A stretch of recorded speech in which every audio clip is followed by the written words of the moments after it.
Oui, alors c'était très rigolo dans cette vidéo parce qu'en fait, tu vois, eh ben, il y avait Alors, c'était un couple et tu voyais que lui, il demandait à la fille si elle commande une pizza, voilà, une grande pizza, est-ce qu'elle veut qu'on la découpe en 8 ou en 12 parts? Et du coup, elle dit en 8 parce qu'en 12 parts, j'arriverai jamais à la manger. Et en fait, lui, ça le rend fou parce qu'il essaye de lui expliquer qu'en fait, la pizza, elle fait toujours la même taille. Donc, quel que soit le nombre de parts qu'on fait dedans, elle mangera toujours la même quantité, qu'elle mange 8 parts ou 12 parts. Que de toute façon, ça représente le tout de la pizza, tu vois, c'est exactement la même chose. Donc en fait, c'est super drôle, mais c'est compliqué parce qu'il y a des gens qui comprennent pas, alors du coup, ça fait pas rire tout le monde, tu vois, c'est pas drôle.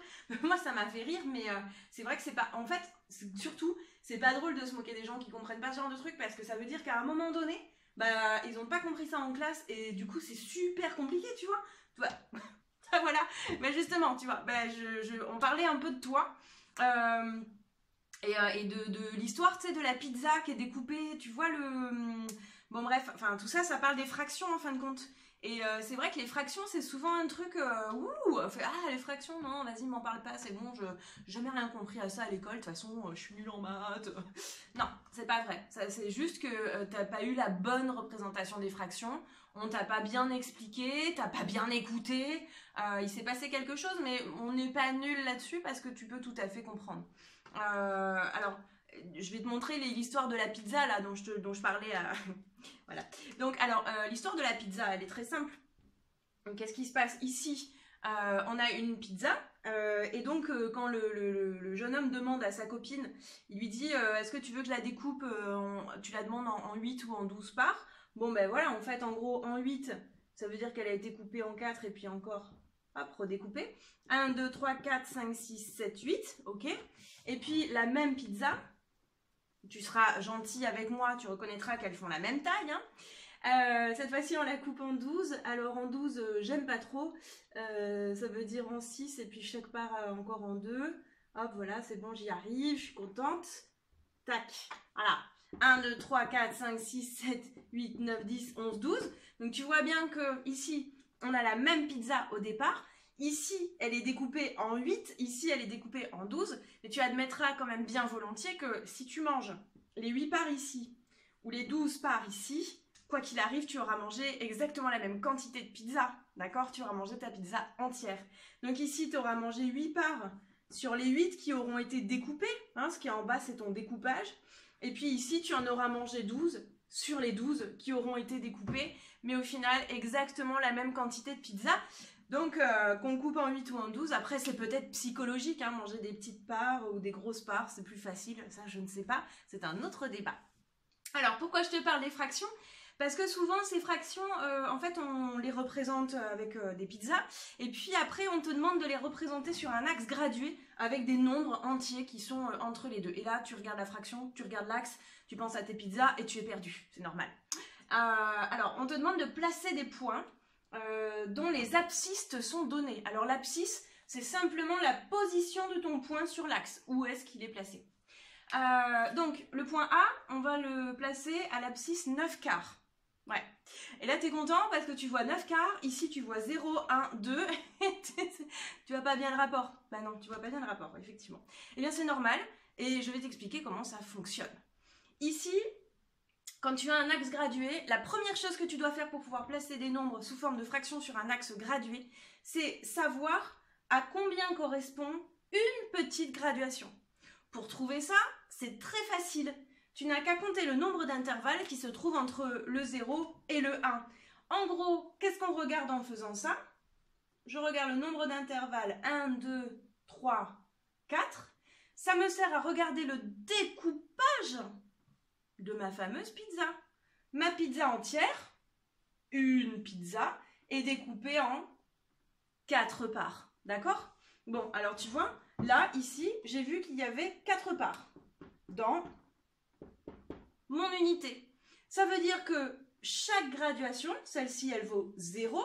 La première qui est ici, combien elle va valoir? Elle va valoir une petite part sur 4. Celle-ci, elle va valoir 2 parts sur 4. Celle-ci, elle va valoir 3 parts sur 4. Et celle-ci, à ton avis, 1, 2, 3, 4 sur 4. J'ai une unité, une chose entière que j'ai remplie à 4 sur 4, un découpage de 4 et je remplis à 4. C'est exactement la même chose qu'ici, quand j'ai ma pizza entière, une pizza, 8 parts sur 8. Une pizza, 12 parts sur 12. Une pizza, 4 parts sur 4. Je continue ma numérotation sur mon axe. 4 sur 4, ici je continue à calculer à chaque fois 1 de plus. Donc 5 sur 4, 6 sur 4, 7 sur 4, 8 sur 4. On va en parler juste après. Et puis le dernier petit graduation que j'ai ici, 9 sur 4. Alors, je t'ai dit qu'on allait reparler du 8 sur 4. Bah oui, regarde. 8 ici, 4 ici. Ce serait quoi le rapport entre les deux là? Qu'est-ce que c'est que ça? Ouh, ça sent la division, non? Un petit peu. 8 divisé par 4, eh bien je trouve 2. Alors une fraction, qu'est-ce que c'est? C'est un nombre divisé par un autre nombre, si je veux trouver sa valeur décimale. 8 divisé par 4, ça nous donne 2. 2 fois 4, ça nous donne 8. C'est bon, le compte est bon. N'oublie pas que la division, c'est l'inverse de la multiplication. Bon, alors je voulais placer mes points. Alors mon point A, bah maintenant, c'est hyper facile. Mon point A, son abscisse, c'est 9 quarts.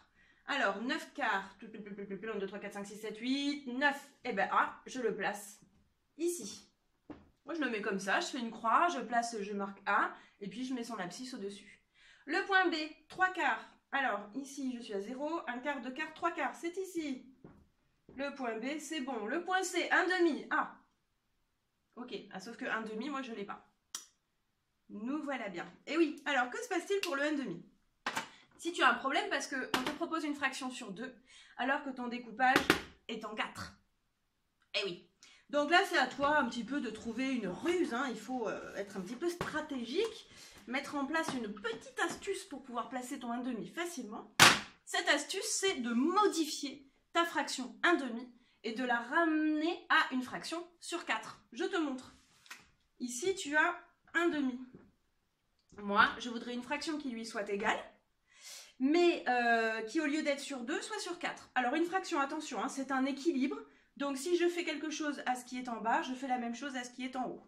Qu'est-ce que j'ai le droit de faire sur des fractions? De la multiplication, de la division. Hein, tu cherches pas, c'est à nouveau une notion de proportionnalité. Je dis à nouveau parce qu'il y a une autre vidéo qui est sortie en même temps aujourd'hui, dis donc, sur la proportionnalité. C'est fou ça. Bon alors donc, ici, quand je regarde 1 demi, eh bien, si je veux le transformer, je réfléchis à ce que je dois faire à mon 2 ici, parce que moi je voudrais qu'il se soit 4 au lieu de 2 en bas. Qu'est-ce que je pourrais faire en multiplication ou en division à mon 2 pour trouver un 4 en bas à ton avis? Qu'est-ce que tu proposes? Bah si je fais 2 fois 1, ça fait 2, donc ça change rien, c'est pas intéressant. Après si je fais 2 fois 2, ça fait combien? Ah bah oui, ça fait 4. Ah bah voilà. Donc il suffit que je fasse x2. Bon, alors, je vais l'écrire ici. Si je fais x2 ici, en haut, je t'ai dit, je dois faire exactement la même chose. Ça, c'est la règle d'or pour les fractions. Ça veut dire que ici, en bas, je fais 2 fois 2, ça me donne 4. 1 fois 2, ça me donne 2. Donc, qu'est-ce que je trouve comme fraction équivalente à 1 demi? 1 demi égale 2 quarts. Donc, l'abscisse de C, elle est d'1 demi, mais elle peut aussi s'écrire sous la forme 2 quarts. Et là, tout à coup, tu vas savoir placer ton point C. 2 quarts, 1 quart ici, 2 quarts ici. Mon point C se situe ici. Et voilà comment placer des fractions sur un axe gradué. Donc je te rappelle, attention, tout ce que tu as à faire, c'est compter le nombre d'intervalles qui se situent entre 0 et 1 dans ton unité. Et du coup, tu sauras sur combien on a découpé notre unité, en combien de parts on a découpé notre unité. Et ensuite, tu pourras placer tes fractions assez facilement. Voilà. Eh bien, écoute, c'était un petit tuto, comme on dit sur les vidéos YouTube. Voilà pour le tuto sur les fractions. Je te souhaite une bonne fin de journée, profite bien, éclate-toi en faisant des maths parce que tu vois, en fait, c'est pas si difficile. Allez, bye bye!